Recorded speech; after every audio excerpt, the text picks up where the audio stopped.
अरे राम राम राम राम। कितनी जोर की बारिश हो रही है। 2 दिनों से यह बारिश तो रुकने का नाम ही नहीं ले रही है। मुझे लगता है अब जल्दी ही मेरी छत से पानी टपकने लगेगा।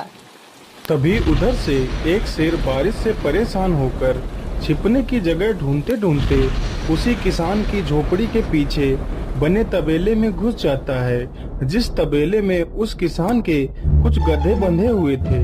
अंधेरा ज्यादा होने के कारण शेर गधों को देख नहीं पाता है और उन्हीं के बीच जाकर खड़ा हो जाता है।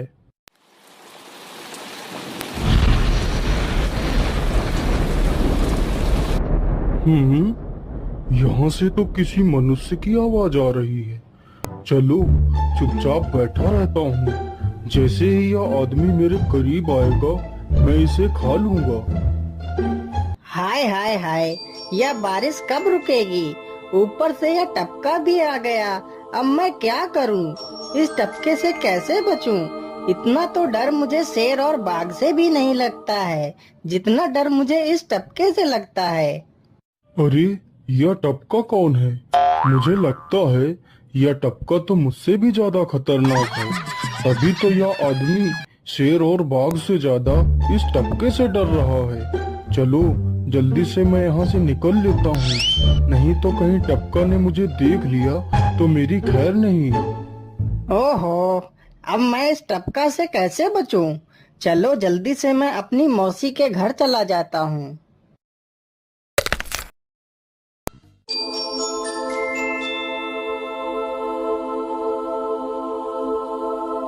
अरे चल चल, गधे की औलाद, यहाँ पर छिपा हुआ बैठा है।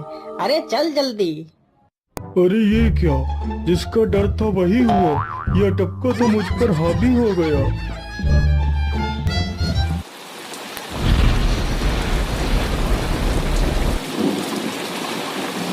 कैसे बचूं?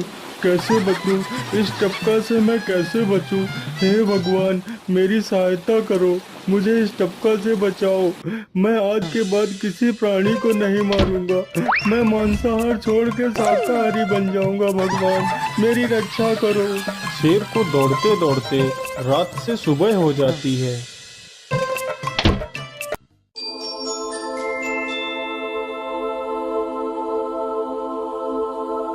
अरे देखो देखो, यह तो शेर की सवारी कर रहा है। अरे हाँ, सच में ये तो शेर की सवारी कर रहा है। इसे तो डर भी नहीं लगता है। अरे उधर तो देखो जरा, यह आदमी कितना बहादुर है। यह आदमी शेर की सवारी कर रहा है, जिस शेर को देखकर हमारी धोती आगे से गीली और पीछे से पीली हो जाती है। यह तो उसकी सवारी कर रहा है। ये गांव के लोग भी ना पागल हो गए हैं, जो इस गधे को शेर। अरे बाप रे, यह तो सच में एक शेर है। हे भगवान मेरी रक्षा करो, शेर तो मुझे खा ही जाएगा। राम राम राम राम राम। अब क्या होगा? इस शेर से कैसे बचूं? अरे यह तो एक बरगद का पेड़ है। यही अच्छा मौका है, जल्दी से इस बरगद की जड़ पकड़कर ऊपर चढ़ जाता हूँ।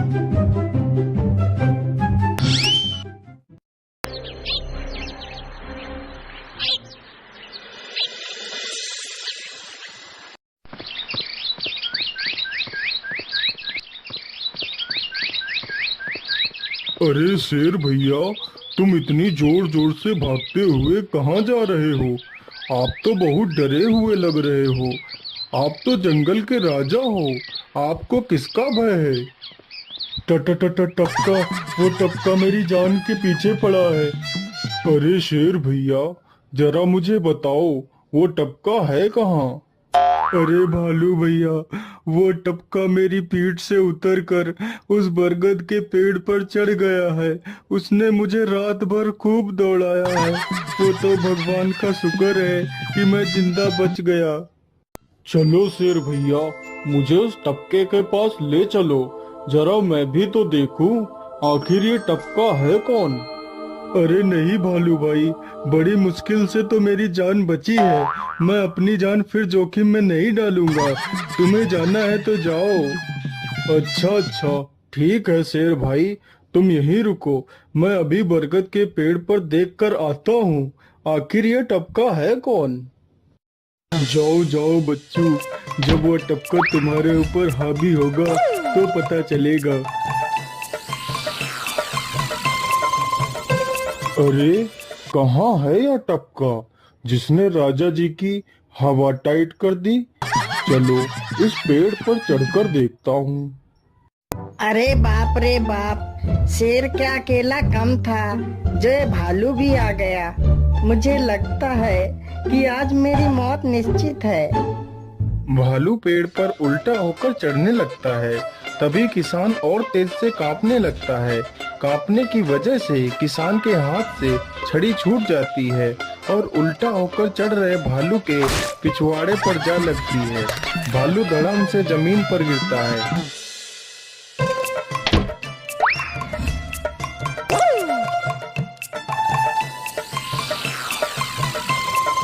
मुझे लगता है अब शेर और भालू दोनों भाग गए हैं। चलो अब जल्दी से यहाँ से निकल लेता हूँ। सारे राज्य में यह बात फैल गई कि हरिया किसान बहुत ही बहादुर है और वह शेर की सवारी कर लेता है। धीरे धीरे यह बात राजा तक पहुँच गई।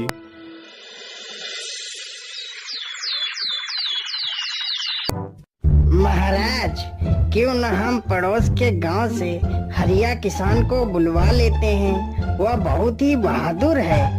उसके बहादुरी के चर्चे तो पूरे राज्य में हैं। मुझे पूरा विश्वास है वह इस काम को जरूर कर सकता है। वह इस दुष्ट शेर को जरूर पकड़ लेगा। सैनिकों, हरिया किसान को आदर पूर्वक हमारे दरबार में पेश किया जाए। महाराज, आपने हमें याद किया। बताइए क्या बात है। मालिक, हमसे कोई भूल हो गई क्या मालिक? नहीं नहीं हरिया, तुमसे कोई गलती नहीं हुई है। यह कुछ लोग पड़ोस के गांव से आए हैं। इनका कहना है कि इनके गांव में कोई दुष्ट शेर आ गया है जो इनके पशुओं को उठाकर ले जाता है और उन्हें मारकर खा जाता है। हमने तुम्हारी बहादुरी के बहुत सारे किस्से सुने हैं। तुम बहुत ही बहादुर हो, इसलिए मैं तुम्हें उस शेर को पकड़ने की ये जिम्मेदारी सौंपता हूँ। अरे बाप रे बाप, उस बार तो मैं शेर के हाथों बच गया था, लेकिन इस बार मैं नहीं बचूंगा। अगर मैंने महाराज को सच सच बता दिया तो झूठ बोलने के जुर्म में मुझे फांसी पर ही चढ़ा देंगे। अरे हरिया, तुम मन ही मन क्या बड़बड़ा रहे हो?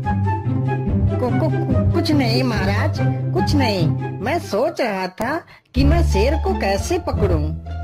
ये लो हरिया, कुछ स्वर्ण मुद्राएं रख लो, ये तुम्हारे काम आएंगे।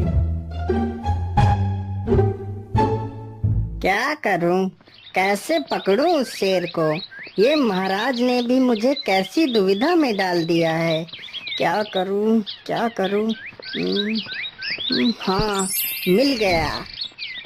फिर हरिया बाजार से एक रस्सी और एक जाल तथा एक बकरी खरीद कर लाता है। चलो जल्दी से, मैं यहाँ पर एक गड्ढा खोद देता हूँ।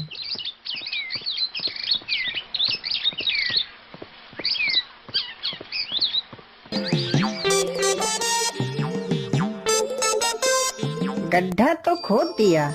चलो अब जल्दी से इस बकरी को रस्सी से बांध देता हूँ। हरिया ने बकरी को रस्सी से बांधकर गड्ढे में खड़ा कर दिया और जाल को लेकर पेड़ की डाल पर बैठ जाता है। थोड़ी ही देर बाद जब बकरी को भूख लगती है तो वह चिल्लाने लगती है। अरे, यह तो बकरी के चिल्लाने की आवाज है, लेकिन यह आवाज आ कहां से रही है? आसपास तो कोई नहीं दिख रहा है। मुझे लगता है यह आवाज उस पेड़ के पास से आ रही है। चलो चलकर देखता हूँ।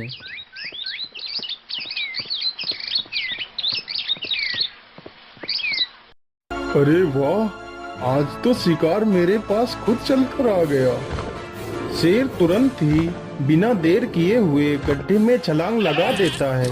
तभी किसान तुरंत ही बकरी को ऊपर खींच लेता है और जाल को गड्ढे के ऊपर गिरा देता है। शेर गड्ढे में ही फंस जाता है।